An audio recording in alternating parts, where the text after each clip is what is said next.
Racism is okay. Sexism is completely fine. But only if you're talking about white men. Now, I know that's sensationalist, and I know people will accuse me of being sensationalist or of hyperbole, but I want to break this down because it's something that I've really noticed. Now, there's a few disclaimers I want to make. As with all sensitive videos, I really try to emphasize from the start that I'm not generalizing any group, okay? If people want to interpret this video in a particular way that is cynical about my intentions, so be it. That would be a pity, but that's beyond my control. Um, and the other disclaimer is that I'm very wary of not falling into the trap of giving the impression that I am promoting a victimhood narrative.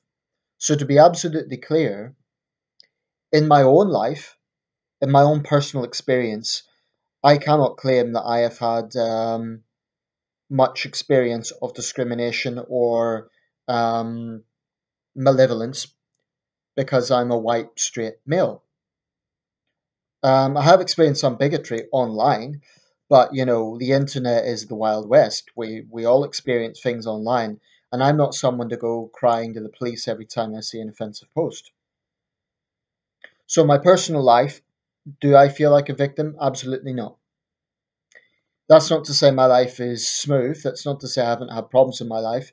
Without getting into personal details, I have had some rocky rides. I have had some difficult experiences. But I don't put that down to demographics like because I'm male or white or anything like that. It's just the way that personal circumstances have developed. What I want to discuss in this video is the blatant double standards that we see around particularly the subjects of sexism and racism, to some extent on the sexual orientation issue, but I don't think as much.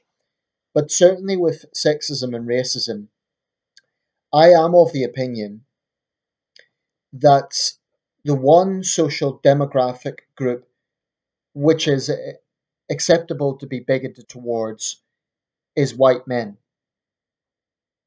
Now, like I say, that's people are going to accuse me of hyperbole and they're going to accuse me of pushing a victimhood narrative.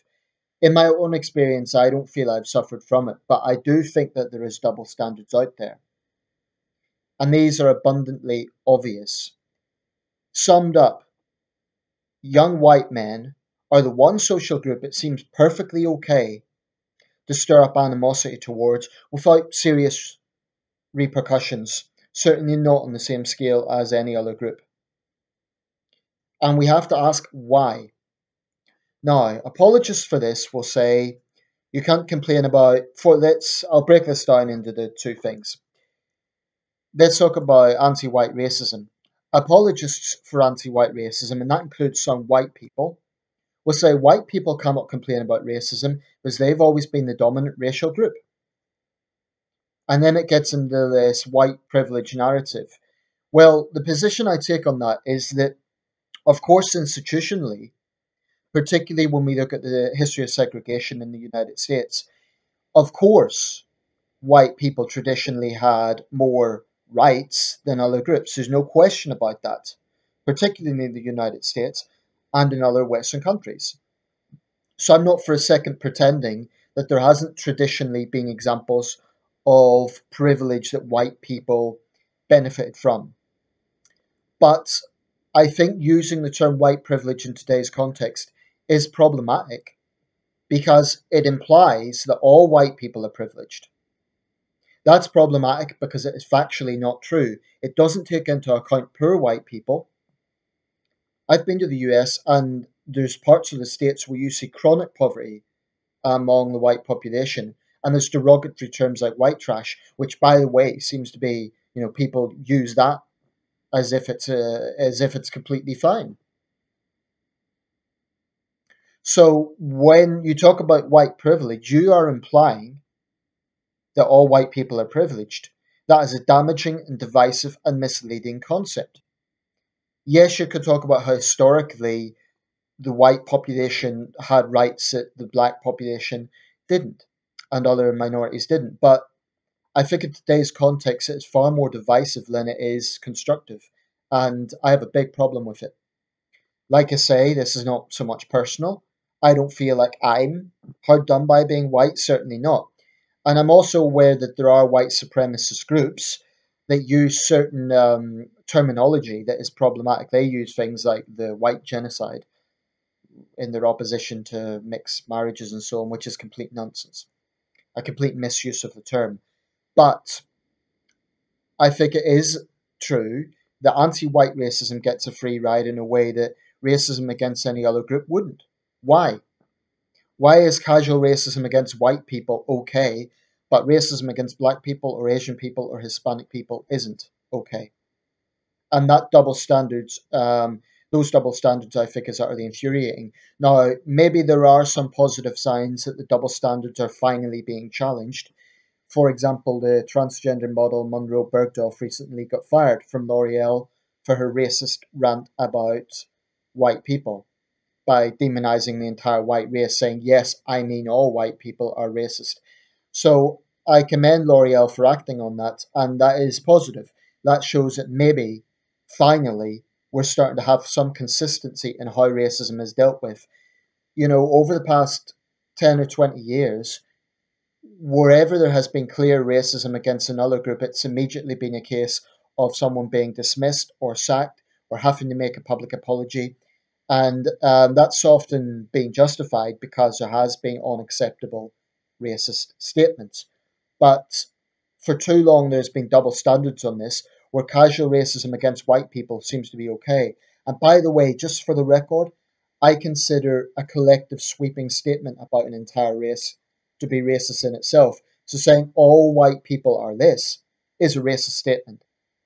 If you hate all white people because of the slave trade, you are a racist. Simple as that. That's no better than hating all black people because of gang problems in Chicago, or hating all Muslims because of Islamist terrorism, or any other generalization you could think of. It's boneheaded, it's stupid, and it helps no one. Um, Now, on the second issue of anti-male sexism, and that obviously includes minority men as well, there is terms like mansplaining. Now, in the grand scheme of things, I don't think I'm not like that bothered about it. But what bothers me is the double standards of it. You can imagine the outcry if men were to talk about womansplaining. They'd immediately be called patronizing. They would immediately be called sexist. So I do think, again, female chauvinists get a free ride. Why is it okay to make sweeping statements about men, but not women? Why is it okay to make casual sexist comments about men being a certain way, and that's okay? You see, the thing is, I don't think it's about being too sensitive, because in all of themselves, these things shouldn't be a big issue. But it is the double standards that pisses me off. And the reason this is a problem is because so many establishment mediums, particularly in the media, turn a blind eye to it. And if not turning a blind eye to it, they openly promote it. Today, I saw the BBC saying in their 100 Women promotional thing, they were saying this person explains to us why mansplaining gets to her. So the BBC are just casually using a sexist term without providing any counter narrative,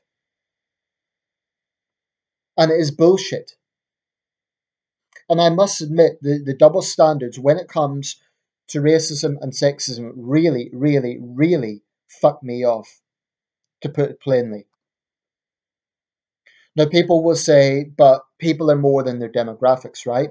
So I don't define myself as a man. I don't define myself as a white person.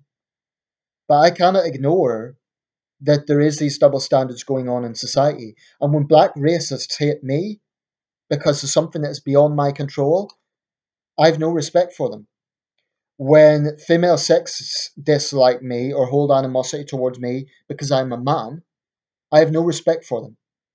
I treat people as individuals. Everybody. Period. And I really, really think that big organizations have a responsibility to be consistent. And I think it's frankly disgusting. That's the word I would use. Disgusting. The big media networks. Another guilty party is the Huffington Post. I can actually verify that they have a racist working for them right now. I've alerted them to this. Um, she works for Huffington Post Asian Voices. I've alerted them to the fact that she is constantly making rants about white people. Um, she gets away with it. Imagine if you had a white person, bemoaning Hispanic people or black people or Asian people. They would be fired on the spot. But by being a minority, there's this perverse idea you can do what you want in that context. To me, equality means also equal responsibility. By no means am I defending white racists or male sexists. When I see men making chauvinistic comments about women, I criticize that. When I see white supremacists making their boneheaded comments about other races, I criticize that. So I feel it's my responsibility to be honest about problems that are out there. But frankly, it makes my blood boil to see the double standards. It makes my blood boil that there are black supremacists and Asian supremacists out there who think they can get away with it because they can play the victim whenever they're questioned and they can say, oh, but there's no such thing as black racism because we're a minority. Fuck you. Fuck you. You're a card. If that's your mentality, that to me is cardist because you're not taking responsibility for your own mindset. And it really, if I was the CEO of a big company, I would be really assertive in this, and I would be holding consistent standards to everybody. And if I took a hard line against one person, I would take a hard line against someone else. I wouldn't tolerate it for anyone. So it's double standards I think is absolutely infuriating. Now, when white men talk about this, the response is almost always laughter, ridicule. But why? Why is that funny? That's what disgusts me, that we cannot even talk about this without attracting ridicule. And the ridicule comes from, oh, well, men were traditionally privileged and white people were traditionally privileged. By the way, on the male privilege claim, again, that's a very controversial claim. There was no privilege for men who were forced to go and fight in wars. I mean, I was watching a documentary about the Battle of Towton the other day. It was the bloodiest medieval battle in English history. The common soldier had no choice. But common male commoners in England at the time had to go and fight, and there was a strong likelihood they would be hacked to death. So when I hear about male privilege, I think of the tens of thousands of raves at the Somme, Passchendaele, on both sides. And this is something that sexist feminists use to try and justify their bigotry and their anti male animosity. I don't have a problem with people saying, for example, and I would have split this video into two, dealing with these issues separately, but I've encompassed both because I'm pissed off about both. But on the issue of male privilege, I might make another video specifically about that. I totally accept that there were legal areas women didn't have equal rights. Absolutely. But just don't pretend that all men are privileged and that all men have always been privileged. It's nonsense. And on the argument about white privilege, well, the Irish people are ethnically white, but look at how they were persecuted for centuries, both in the United Kingdom and in the United States. Look at the pogroms in Russia, often against ethnically white people. So I think that there's trying to divide society by saying an entire demographic is privileged and an entire other demographic is downtrodden is dangerous, divisive, and wrong. And it has to be challenged. That's why I really, really want to see black racists, Asian racists, and female sexists held to account. If we are going to be consistent on this, if we're going to truly be equal, let's have some equal standards. That's all I'm asking for. I think it's abhorrent that when these issues are raised, the response is laughter, ridicule. Now, what does that tell you? If white men are really privileged, how come when these concerns are raised, if white men are really privileged, put it this way, if they're really in the most privileged position, why is it that people can laugh at these claims? Now, surely if white men were in a position of privilege, they would, shout down the laughter. They'd be in a position to shout down the laughter. Just to be clear, I'm not for a second suggesting that white men are the most targeted group. Not for a second. There would be areas, there's plenty of privileged white men. I'm not saying there isn't. That's not the point I'm making. I don't want anyone to misunderstand that. But I am saying that this is the only demographic where people seem to think it's fair game to be racist and sexist towards. No other demographic is it fair game. We have to be consistent. No, I'm not saying that white men are underdogs. I'm not saying that there are not privileged white men. Of course there are. I get it. And you could probably point to statistics saying so many companies have this proportion of white male bosses, etc. Okay, but by the same token, you'll find plenty of white male homeless men as well.